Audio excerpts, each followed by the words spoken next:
You know, hey Bruno, just when you thought to yourself, I can't handle any more milling, here comes Wally with more milling. Yay! Stay tuned.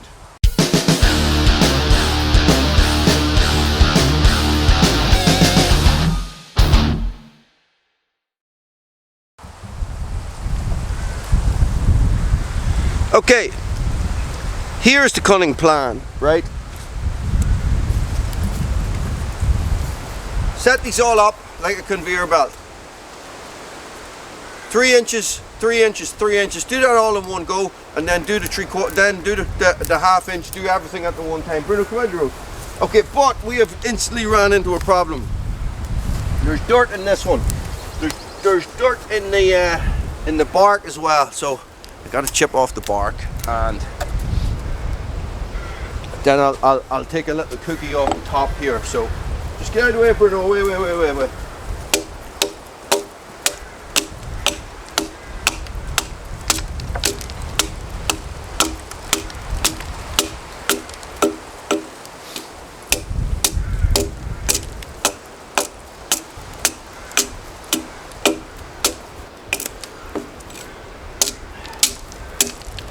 That's it.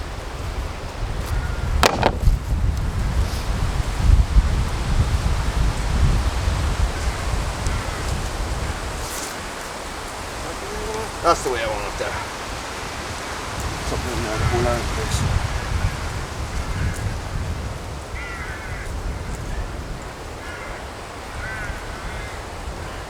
Yes, one little tiny stick will do it, Wally. One little tiny stick will definitely not do it. Go on, Bruno, good boy. Good boy, away you go.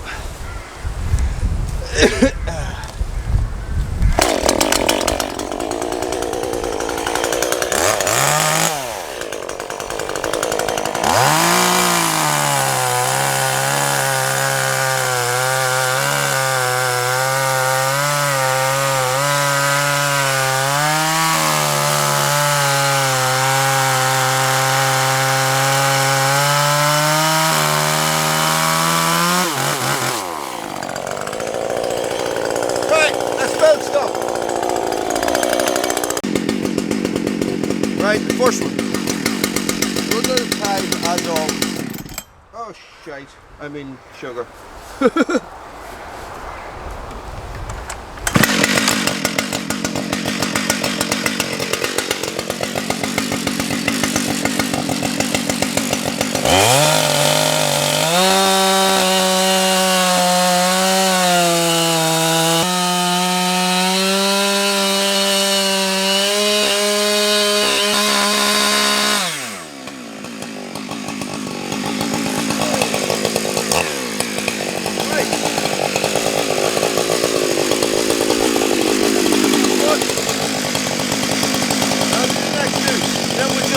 Rip them all, baby. Well, Wally here. I'm Bruno. He's coming, guys. It is a good few weeks later. I'm only getting back. No, watch out, good boy. I'm only getting back to this now, right? So, all three are cleaned off. You can see how much later it is by the difference in colour between this one just done and these ones done whatever weeks ago, maybe 2 weeks ago, guys. Right? So.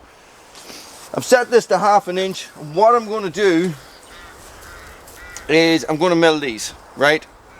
Bruno, good boy, where you go? Saw what's going on. Okay, I'm just going to rock through them. So what I discovered, if you are setting up something like this and trying to put up a little bit of to industrialize it a bit, you need to make sure that your timber is in the right position before you start. So I sort of was on top of each other and sort of wasn't working out, and I had to move stuff, and I sort of probably stacked this stuff in the wrong place, and you know, so that is what happened. Now, something else that has come to my attention, guys, is 4-stroking, right? Now, this is an auto-tune saw. You guys, now at this moment in time, the videos of dealing with all the windblown stuff are sort of in the process, or they're sort of finishing up, right? So where I am only using the saw for 9 days, or whatever amount of hours, they were all recorded in one after another, right? So what I've noticed when I've become more attuned to the sound of the saw from watching them videos and listening to your and reading your guys' comments. So what I've actually noticed is that even when I'm milling, there is a 4-stroking sound. Now it might even itself out with the milling because I haven't had the saw on in maybe 3 weeks ish, 2 weeks maybe. I've lost track of time. So maybe that's what needs to happen, is I need to run the saw a wee bit more. Is it the case that I have gone from using the 365, which was under too much pressure doing the milling, to using the 592, which is not under enough pressure doing this milling? And do I need to, does that make sense? Like it's not working hard enough, so it is just like flying away. I do notice that when I'm using it and I hit a knot, it seems to sound more like it should sound. Guys, that mightn't make a lot of sense, but this is my thought process at the minute. So this is what I'm going to do. I'm going to do this one complete, right, from start to finish, and I'll move the camera and give you guys a better angle, and I want you to listen to it and I want you to let me know what you think. Okay, do I need to take the rakers down, get a bigger bar, bigger chain? Is that what's going to make the difference? Let me know what you think. Wally and his random thoughts.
That was real tight. Fast, isn't it? Definitely nice and fast. Well, I'm only ripping half-inch boards, but I think the average time was over a minute when I was using the 365. But that just seems to be flying. Okay, 1, 2, 3. So I'm going to get about 5 or 6 boards. 6, 12, 18. See, I get 20 boards out of the green trees. That's not bad. That's not bad. See, what he's trying to match there. It doesn't work. It's just goes beep. Turn the computer on and off again. No, it doesn't work. Okay, keep going. I'm going to try and get all these done today, you see. My head looks very shiny. Hey, Bruno. Guys, I'm out of fuel. 1, 2, 3, 4, 5, 6 boards, 1 tank of fuel. 1 tree, 6 boards, 1 tank of fuel.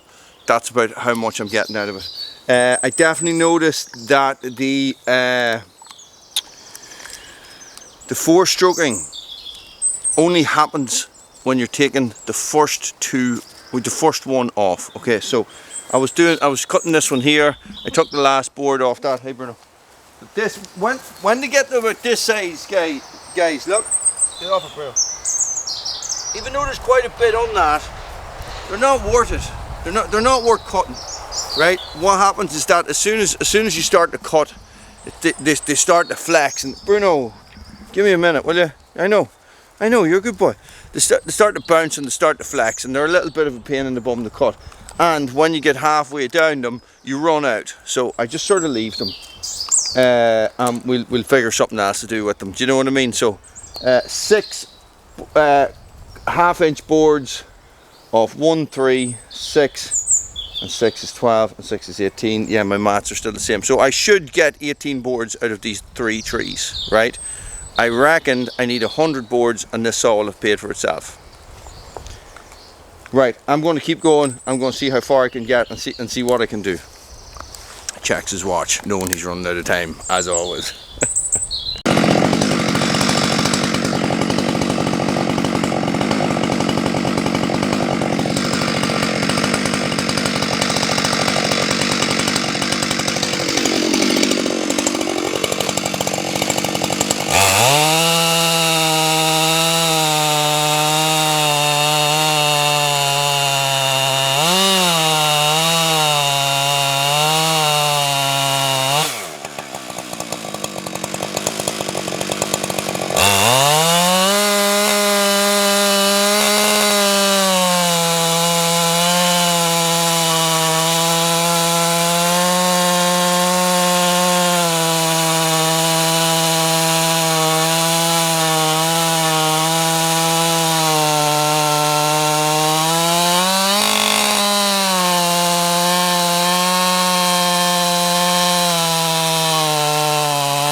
Okay, I'm nearly at the halfway point in this one, but I am out of time.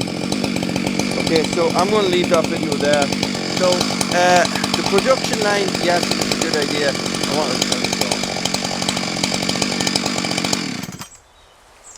Yes, it is a good idea, guys, but it's hard work milling one after another, after another, after another.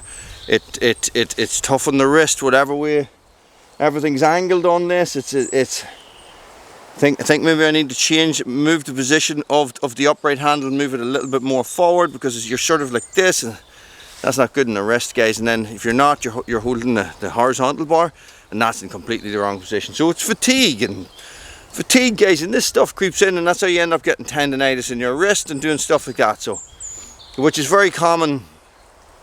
Why do you know that stupid stuff, Ollie? Because it's very common in people who are into the outdoors, tendonitis from kayaking and stuff, and keeping your hand in this position for extended amount of time. Tennis elbow, shoulder issues, all of which I have. But look, guys, I'm going to get more out of this one and this one, so I might get 7 boards out of each one. 7 and 7 is 14, so I'm going to end up with 20 boards, right? So, which is good, but it's taxing. That's slow. But there's no way to make it faster. I have made it as fast as I possibly can. What I need now is patience and time. I don't have time for patience.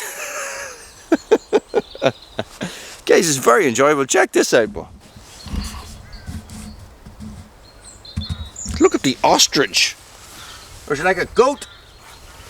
And they're the whole way up. They go the whole way up. And this is the thing about making siding out of this stuff, especially if you make like a shelter. I'm going to use this to make a shed, but especially if you make a shelter, when the light shines through these pockets of resin, guys, they glow up orange like church windows. They're very, very cool. Okay, anywho, that'll do me. It's probably a mentally long video that is completely disjointed because I started it weeks ago. Anywho, this is what we're up against. This is what we're doing. Let's get it done. Coming into silly season. It's going to be the summer. I'm not going to have a lot of time to do this, unless I move down here as soon as possible. Thanks for watching. Stay frosty.